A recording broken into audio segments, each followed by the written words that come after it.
ओडिशा रे corona positive को संख्यार 1/4 पश्चिमबंग लिंक रे आसुथिबार जणा जाइछि। एही परिप्रेक्षी रे बालेश्वर रे दिनकु दिन बढ़ी चली कोरोना पॉजिटिव को संख्या। राज्य सरकार पश्चिमबंगर सीमा को लागिथिबा ओडिशा राज्यर मयूरभंज एवं बालेश्वर जिलार किछि अंचल रे सुरक्षा व्यवस्था को कड़ाकड़ी कर देइथिबार जणा जाइछि। मयूरभंज जिलार चकसुलियापदा एवं जामसला गेट देई पश्चिमबंग सीमारू किछि लोक राज्य भीतर को अनुप्रवेश करुथिबार खबर आसुथिबा बेले राज्य सरकार पक्षरु तथा पुलिस प्रशासन पक्षरु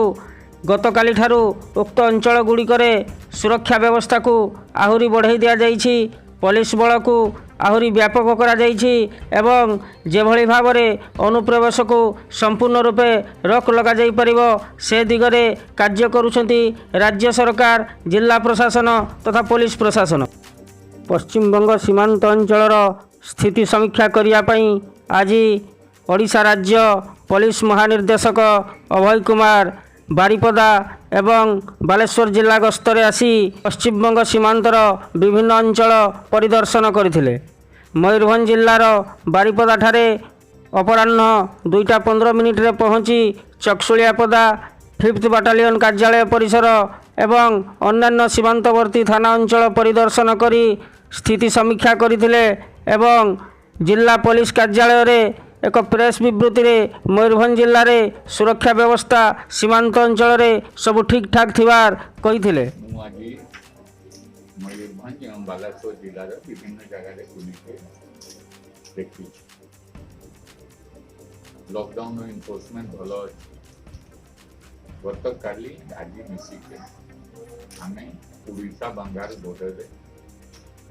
आम फोर्स बढ़ाई दे आम ऑफिसर्स बढ़ाई कहीं जमी आप जानते ओडिशार 1/3 पाखापाखि केस वेस्ट बंगाल ओरिजिन एवं सैटिस्फाइड अच्छी कि West Bengal Odisha border deployment अच्छी से एडिक्वेट अच्छी एसपी कलेक्टर मिसिके भल काम कर जनसाधारण को भी एडिक्वेटली सेंसिटाइज कर एक्सपेक्ट करुच्ची से एरिया जे लोक अच्छा से भी एडिक्वेट प्रिकॉशन नेते जदि किए लोक बॉर्डर क्रॉस करके आसो सांगे सांगे क्वारंटाइन पकाए एवं पर्यंत मयूरभंज को केस रिपोर्ट होना मु कामना करूँ कि मयूरभंज ए स्टेटसटा बनी बारिपदारू दिलीप कुमार पात्र का रिपोर्ट केवी मीडिया।